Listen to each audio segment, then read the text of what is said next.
नमस्कार मित्रों, गया डायरेक्ट इनडायरेक्ट ना इंग्लिश ना लेक्चर में આપણે સમજ્યા કે વિધાન વાક્યનો આઈડીએસ છે કેવી રીતે કરવું અને વિધાન વાક્યનું એક ઉદાહરણ પણ આપણે સમજ્યા. એમાં એક વસ્તુ મારે તમને કહેવાની બાકી રહી ગઈ હતી કે જ્યારે તમારું ડીએસ નું વાક્ય છે એ સનાતન સત્ય હોય તો એ વાક્યનું જ્યારે આઈડીએસ કરો તો એને એના એ જ કાળમાં રાખવાનું છે, એનું કાળ પરિવર્તન કરવાનું થતું નથી. જેમ કે રોનક છે એ કહે છે કે the earth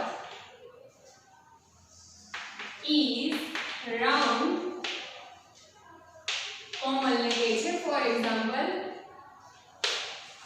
હવે અહીંયા સમજો, રોનક છે એ કોમલ ને કહે છે કે the earth is round. હવે તમે નિયમ પ્રમાણે જાશો, પહેલા આપણે સમજીએ, નિયમ પ્રમાણે સમજીએ. મેં તમને આઈડીએસ ની વાક્ય રચના કીધી હતી કે પહેલા બોલનાર આવે, તો અહીંયા બોલનારને ઓળખો, કોણ છે તો કે રોનક. પ્લસ શું આવે તો કે આરબી. આરબી માટે જો વાક્ય વિધાન છે તો અહીંયા શું આવશે? ટોલ. આપણે સમજી ચૂક્યા છે. પ્લસ સાંભળનાર તો અહીંયા કોણ છે? સાંભળનાર કોમલ. વ્યક્તિનું નામ છે તો ઇનિશિયલ કેવો કરવાનો? કેપિટલ. હવે આવશે કનેક્ટર. તો ટોલ્ડ નું કનેક્ટર શું છે તો કે ટોલ્ડ સાથે આવે that. Ronak told Komal that. હવે અહીંયા જો ધ અર્થ ત્રીજો પુરુષ છે, કઈ ચેન્જીસ ન થાય તો ધ અર્થ. હવે તમે એવી બુદ્ધિ લગાડશો કે ઈઝ આવ્યું તો ટુબીના ફેરફારમાં જાશો કે એમ ઇઝાનો વોઝ છે તો અહીંયા તમે કરશો વોઝ અને રાઉન્ડ. તો તમારું વાક્ય છે એ કેવું પડશે? તદ્દન ખોટું. શું કામ? કારણ કે આનો મતલબ એવો થઈ ગયો કે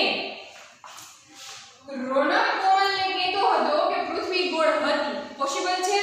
હતી કે છે? તો પૃથ્વી આજથી 50 વર્ષ પહેલા ગોળ જ હતી. આજે આપણે એમ જ કહીએ પૃથ્વી ગોળ છે, અને કાલે એમ જ કહેશું કે પૃથ્વી ગોળ છે. ક્યારે હશે હતો એવો શબ્દ સનાતન વાક્યમાં આવતો નથી. જેમ કે સૂર્ય પૂર્વમાં ઉગે છે તો વર્ષોથી બોલાતું આવે છે સૂર્ય પૂર્વમાં ઉગે છે, આજ પણ બોલીએ છીએ, અને વર્ષો પછી બોલશું તો એમ જ બોલશું કે સૂર્ય પૂર્વમાં ઉગે છે. ક્યારે એમ બોલશે કે સૂર્ય પૂર્વમાં ઉગશે? ઉગતો હતો નહીં. તો જ્યારે તમારું અંદરનું વાક્ય ખાસ સમજો, જ્યારે અંદરનું વાક્ય સનાતન સત્ય હોય તો આઈડીએસ કરતી વખતે તમારે એમાં કોઈ પણ ચેન્જીસ કરવાનો થતો નથી. ઇઝ નું ઇઝ જ રાખો. ખાલી વાક્ય રચનાને બંધ બેસાડો કે બોલનાર, આરબી, સાંભળનાર અને કનેક્ટર. બાકીનું અંદરનું વાક્ય છે એમનામ જ રહેશે. શું કામે નથી બદલાતું એ મેં તમને સમજાવ્યું કે આનો મતલબ એમ થાય કે પૃથ્વી ગોળ છે, અને આનો મતલબ જ્યારે ફેરવશો અહીં ઇઝની જગ્યાએ વોઝ મૂકશો નિયમ પ્રમાણે તો એમ થઈ જશે કે પૃથ્વી ગોળ હતી, જે શક્ય નથી. તો કહેવાનો મતલબ જ આખો ફરી જાય છે. એટલા માટે આપણે એ જ્યારે અંદરનું વાક્ય સનાતન સત્ય હોય ત્યારે તમારે વાક્ય છે એને આઈડીએસ કરો તો વાક્યનો ભાવ છે એ બદલાતો નથી. જે કાળમાં એને વ્યક્ત કર્યું હોય એ જ કાળમાં એને રાખવું પડે છે. હવે આપણો નેક્સ્ટ ટોપિક છે, જે નેક્સ્ટ ચેન્જીસ આવે છે ડીએસ આઈડીએસ માં, એ છે પ્રશ્નાર્થ વાક્યનો આઈડીએસ, એટલે કે આઈડીએસ ઓફ ઇન્ટેરોગેટિવ સેન્ટેન્સ.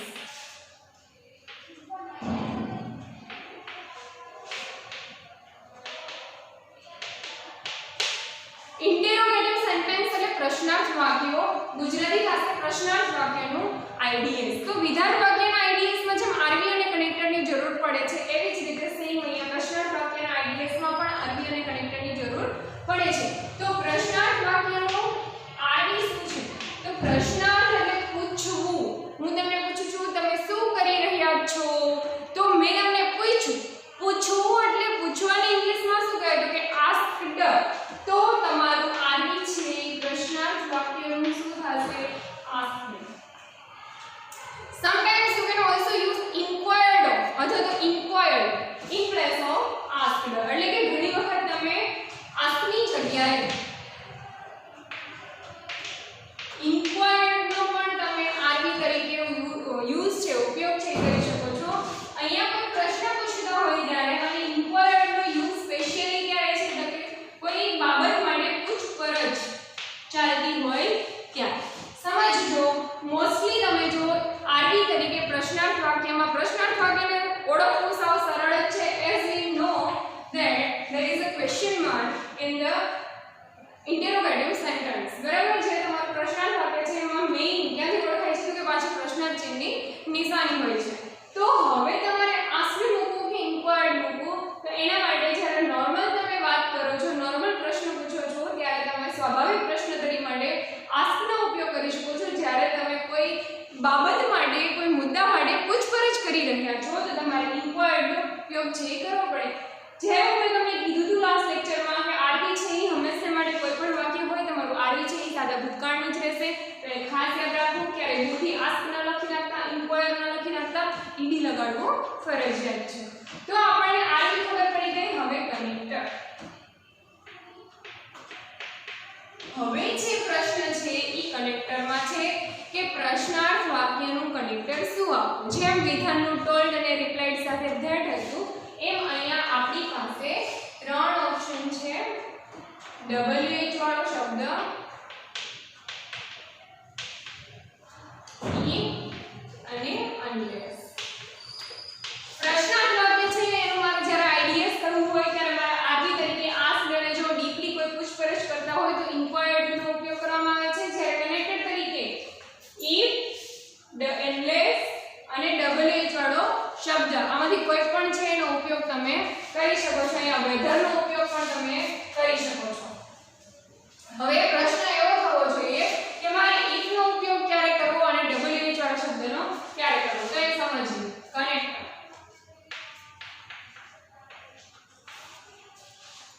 આપણી પાસે જે પ્રશ્નાર્થ વાક્ય છે એના કનેક્ટરમાં WH વાળો શબ્દ મેં બે તમને ચોઈસ કીધી અને એક મેં કીધું ઈ.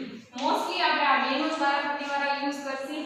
તો અહીંયા હવે સમજજો, જ્યારે આપણા પ્રશ્નાર્થ વાક્યની શરૂઆત કોઈ WH વાળા શબ્દથી થતી હોય જેમ કે what, where, why, when, how many, how much,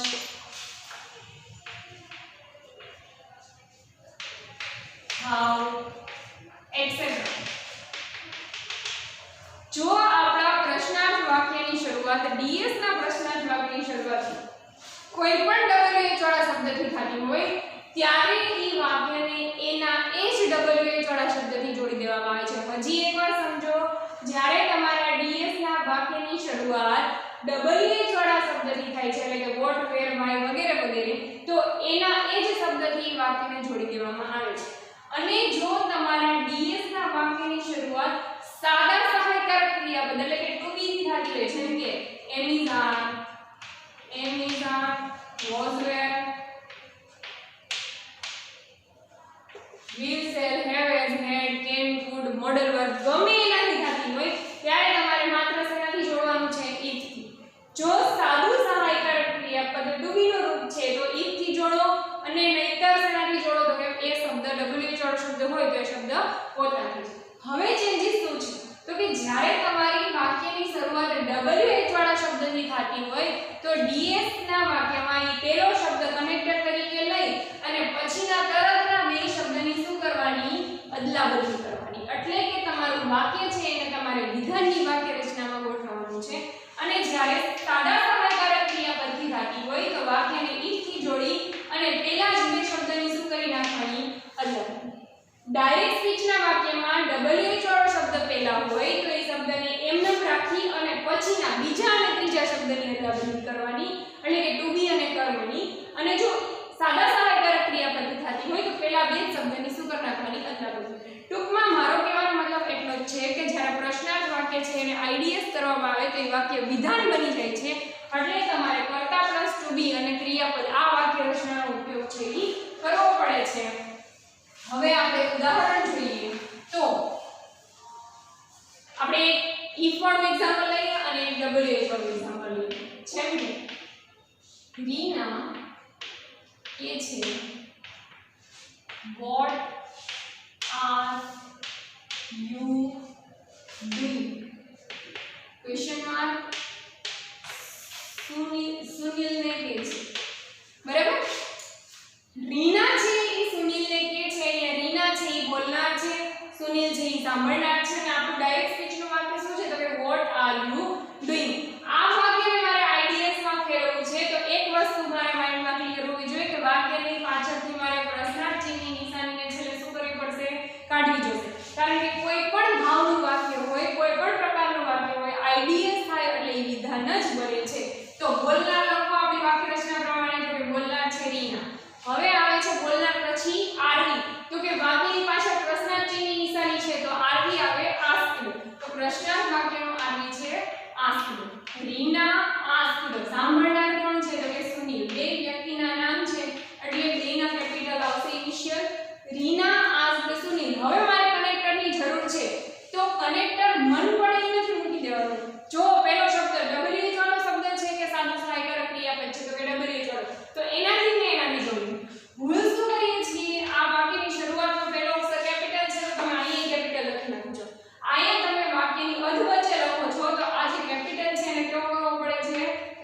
કરવો પડે વોટ. હવે મેં શું કીધું, જ્યારે WH થી વાક્યને જોડો ત્યારે WH વાળા શબ્દ પછીના બે શબ્દ છે એની શું કરવાની છે, અદલાબદલી. તો આર યુ ની અદલાબદલી કરો, શું કરીએ, યુ આ. બરાબર.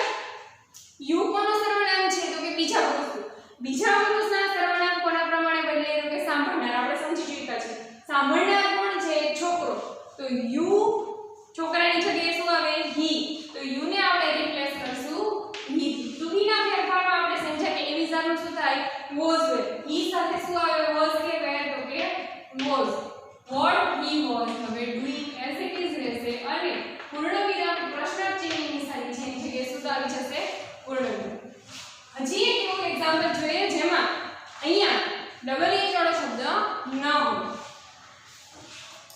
એના માટે કોઈ એક્ઝામ્પલ લઈએ, જેમ કે મેહુલ છે એ કે છે are you free now question mark.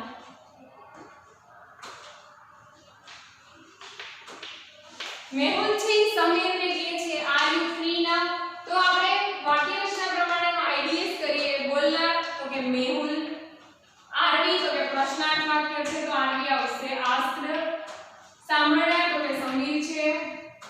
તો મેહુલ આસ્ક્ડ સમીર. હવે મારે શું મૂકવું છે, તો કે કનેક્ટર. એના માટે જો વાક્યની શરૂઆત સાદા સહાયકારક ક્રિયાપદથી થાય કે WH વાળા શબ્દથી, તો કે સાદા સહાયકારક ક્રિયાપદથી તમારે એના જોડવું પડે if અથવા તો whether. એટલે આપણે અહીંયા મોસ્ટલી if થી જ જોડશું.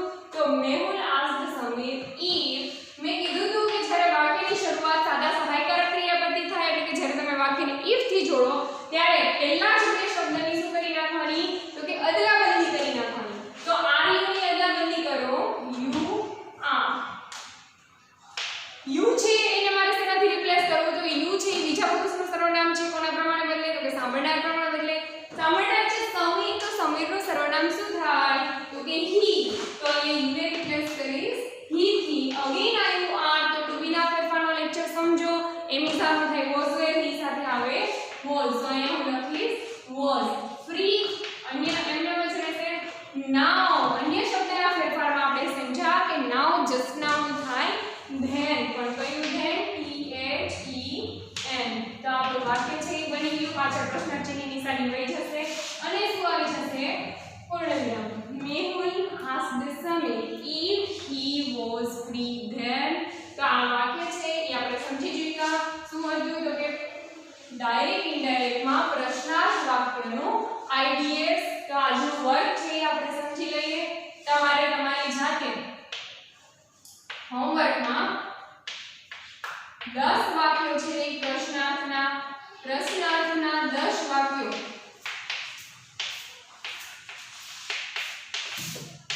જાતે બનાવી એનું આઈડીએસ કરવું. પ્રશ્નાર્થના 10 વાક્યો છે એને જાતે બનાવી એનું આઈડીએસ કરવું. નમસ્કાર મિત્રો, આજનો લેક્ચર છે